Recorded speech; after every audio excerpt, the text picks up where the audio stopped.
So today we're going to talk about how to use a random table of digits and also the calculator to do some simulation. Three things we're going to talk about: how to simulate a simple random sample from a population. That's the first thing. The second thing is how to randomly assign subjects into a certain treatment in an experiment. And the third thing we're going to do is how to simulate or estimate the probability of something happening using simulation. So first, we're going to talk about how to take a simple random sample of size 8 from all Walmart employees. Suppose there are 73,500 Walmart employees. So first, what we need to know is a simple random sample is equivalent to drawing names out of a hat. We are probably familiar with that example. Doing the same thing. But we're going to use a table of random digits to do it. So first, we need to know a few things. We're working with 5-digit numbers. Now we're working with 5-digit numbers because our population is a 5-digit number. Okay, 5-digit numbers. And we're going to assign 0, 0, 0, let's see, 0, 1, all the way up to 73, 5, 0. These are all going to represent a Walmart employee. So before we start, we have to assign each Walmart employee a number, from a 5-digit number, all the way from 00001 to 73500. Now there's some 5-digit numbers that also could pop up in a table of random digits. That would be 73, 501, all the way up to 99,999.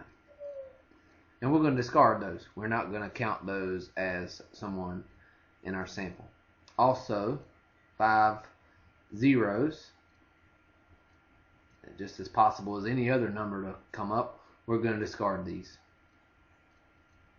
And also, we're not going to we are not going to use repeats. In other words, if somebody is used once and we get their number again, we're not going to use them again. So let me write that. Because in the real world, we don't sample with replacement. We sample without replacement. If somebody is chosen, they are used just one time. Okay? So no repeats. So we'll take a look at a table of random digits now, and we'll see how we use it. So I'm going to let red be a number that we discard. So our first number we can't use, 80,942, because it's out of our range. Okay. The next number we can use, I'll use a green, 52,582. That's in our range, so that's our first person in our sample. The next person, I'll stay with the color that we can use. Well, I'll just stick with green. We can use 47,134. The next possible person we cannot use, 77,433. We're trying to get 8 people in our sample. And we look at the next 5-digit number, we can use those. 36,201. Got one here. 89,000 is out of our range. Next 5-digit number we can use. And the next 5-digit number we can use. So that gives us 1, 2, 3, 4, 5 people. It's our 6th person, we can use it. Our 7th person we can also use. And our 8th person is coming from this. We can use that one too. So the 5-digit numbers in green would be the 8 Walmart employees that we would choose for our simple random sample. So that's how we use a table of digits to do that. Now let's talk about how to do that in the calculator. So if you go to math, I'll clear this first. If you go to math and go over to probability, there's a random, you can do a random integer, a random normal number, or a random binomial number. We're going to do a random integer. And the first thing that we need to do is do a lower bound. So our lower bound is 1. We don't have to do 0, 0, 0, 0, 1. We just put 1. And our upper bound is 73,500. We want a random number between in between 1 and 73,500. That's going to be our first person. And we could hit it, enter, to get our first person. Calculator on the computer takes a little while. That's our first person is 29,828. So you don't even have to put it all in again. You hit enter again, and it'll give us our second number. And then we just get, notice this is 3,234, not 32,000. And we just get our first 8. And you got to make sure that you don't have any repeats, because if you have a repeat, then you need to do it again, or omit it the second time, do it again. So what I can also do here, go back in here, is if I put a comma and I put in 8, random integer between 1 and 73,500, and I want 8 of them. And I get my 8. So the only thing you have to be careful about that time is making sure, again, none of these 8 are included twice. In that case, you'd need to get another random integer. So that's how we do a simple random sample using the calculator. So the next thing we're going to do is talk about how to randomly assign subjects to a certain treatment. So this is supposed to be 3 different methods of protein supplement, not 4. I'll change that. So 3 different methods of protein supplements. Brand 1, 2, and 3. We have 9 people who work out regularly and are willing to participate in the study. Describe how we can use a table of digits to randomly assign the participants to the groups. So one idea that people are going to have is select person number 1 and then give them a random digit between 1 and 3, and that decides what brand they're going to use.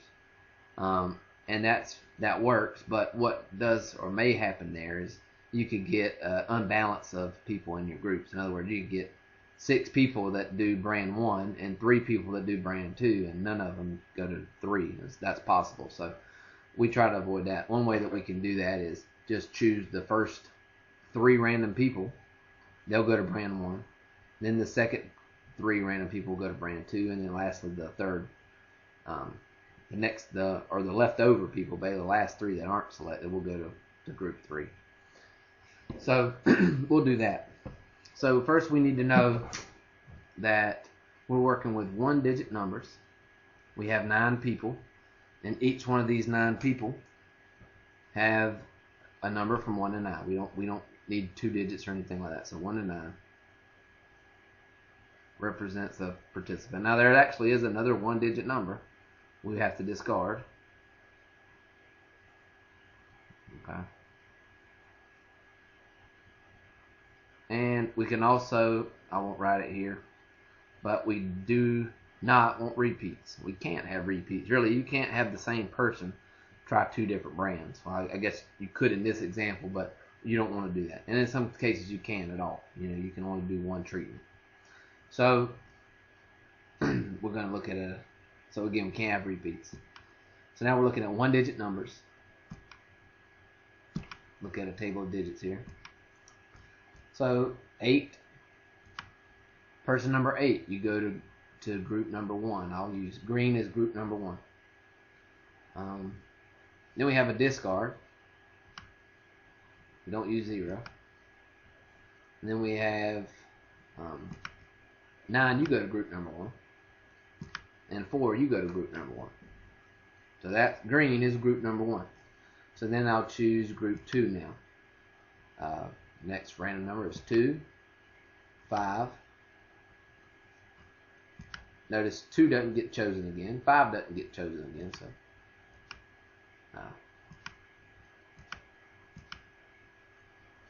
8 doesn't get chosen again. 2 doesn't get chosen again. 4 doesn't get chosen again.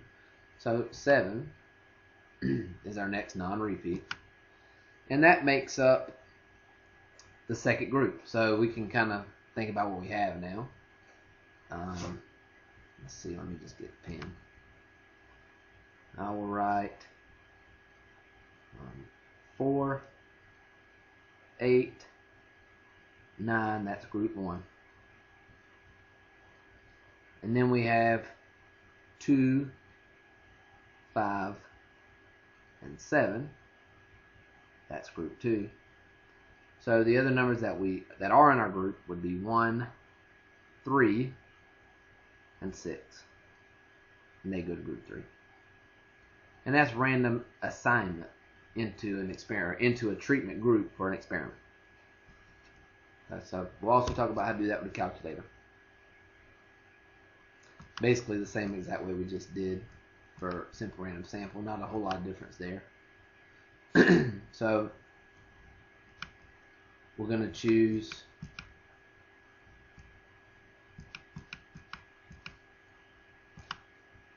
random integer. And one thing about using a calculator is that you're not going to have digits that you can't use. The only reason that you can't use them would be if they're repeats. In other words, I don't have 0 in my list there, so I don't have to worry about my discards. Same thing as last problem. I'm not going to get a number but after 73,500 because I set my upper bound. So let's just say I get, well, let me do this way.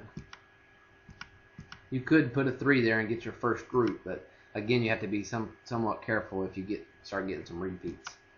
So 9, 3, 3, that's a repeat. 9, 3, and 2 would be your first group.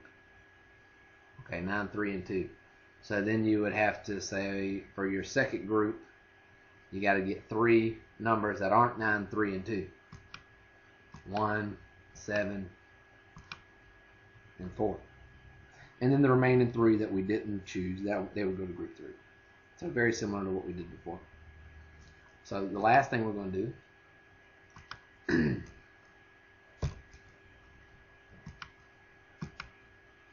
is simulate a probability. This problem says LeBron James is a 72% free throw shooter in the NBA first round. In the NBA playoffs, in the first round, he missed 3 of his last 5 free throws. After this, people claimed he was not a clutch player. Estimate through simulation the probability of him missing at least 3 out of 5 shots. In other words, is it really not him being clutch, or is it just not that improbable that he misses 3 out of 5? So that's what we're going to talk about. So we need to get a legend here. This time we're working with 2-digit numbers. Now this percentage goes to the 100th decimal place, so we need 2 decimals or 2 digits. If he was a 80% free throw shooter, we could just use 1-digit numbers. Okay, 1 through 8, and then a 9 and 0 would represent a miss. If we went even more accurate, a 72.5% free throw shooter, we would need 3 decimals, or 3 digits. So we're working with 2-digit numbers. 2-digit.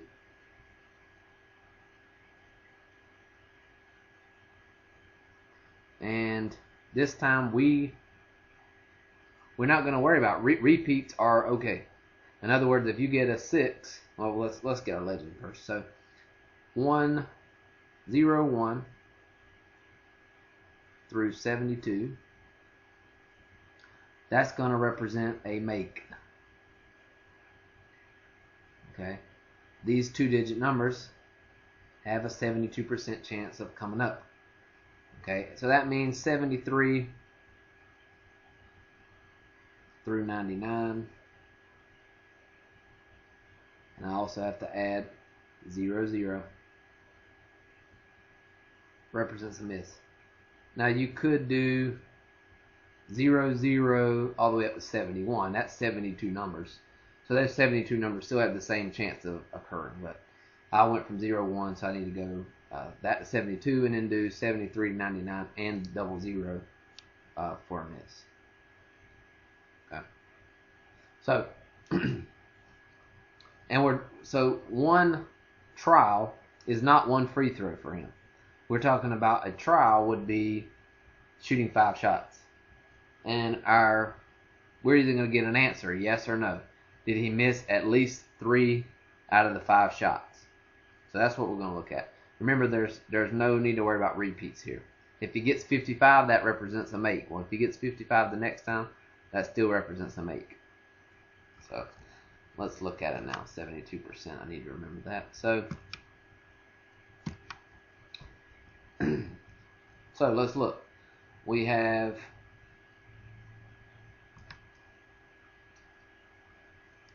a miss, a miss, a make,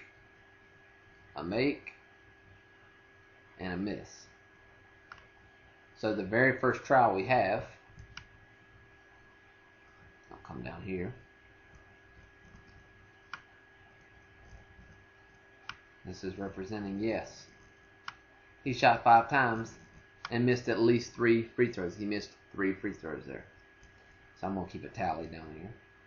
And you would have to really do this several times to get a true idea of the true probability. So let's do the next 5 shots. Make,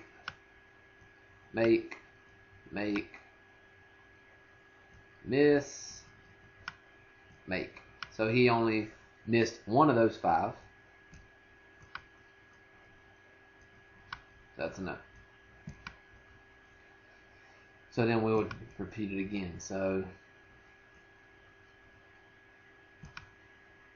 we have miss,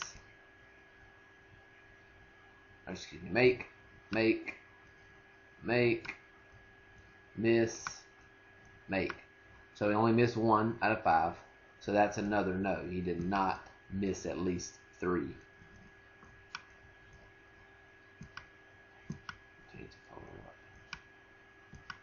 Okay. So we're not going to be able to do this too many times, but that's a make, a miss, and a miss, which means he only missed 2, which is a no.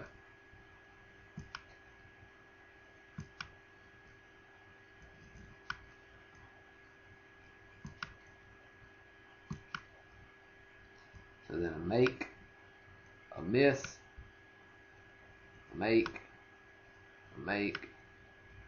and a make. So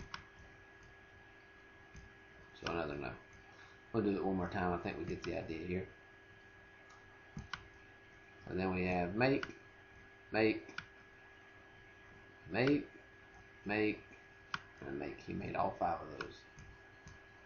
So we're simulating him shooting 5 shots at a time. So far, and this is a very small sample size to conclude, we have 1 out of 6 times, or a 1/6 chance that he misses at least 3 free throws.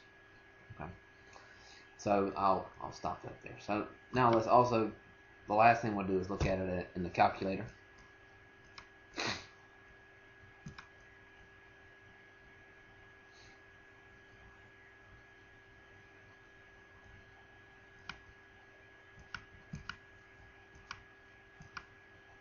Okay. So we have a random integer.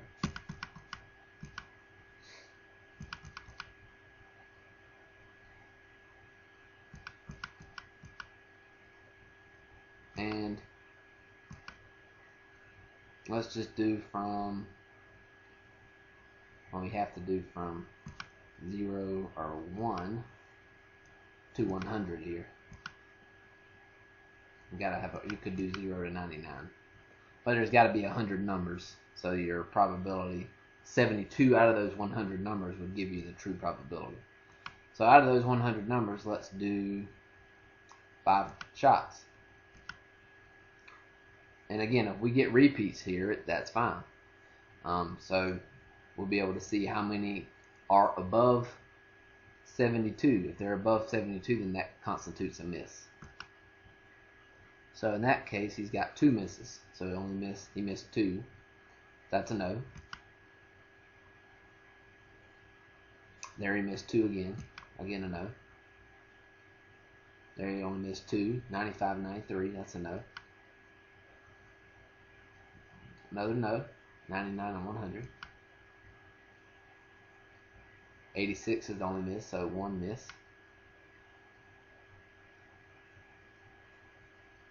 Miss 0 misses in the last one, and this one he's got only 1 miss.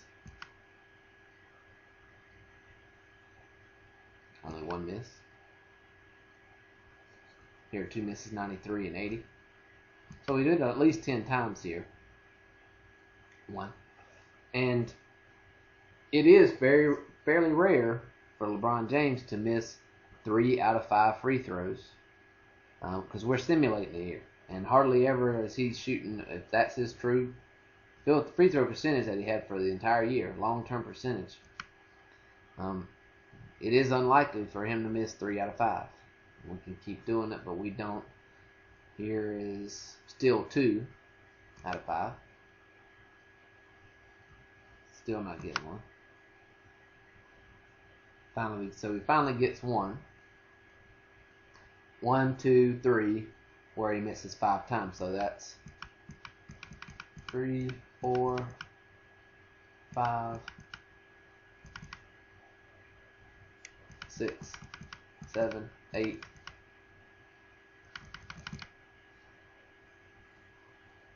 9, 10, 11, 12, 13. 13 times. 13 times, 1 out of 13 times, when we simulated it, he missed at least 3 shots. Now, you'd have to do this more times, and we have actually better things than calculators. We have statistical software that can simulate thousands of trials, 10,000s of trials, to get a very accurate probability to kind of see how likely it is for him to miss that many. But it does seem like something was happening, whether he's wasn't clutch or whatever you want to say, but it is unlikely for him to miss 3 out of 5 free throws.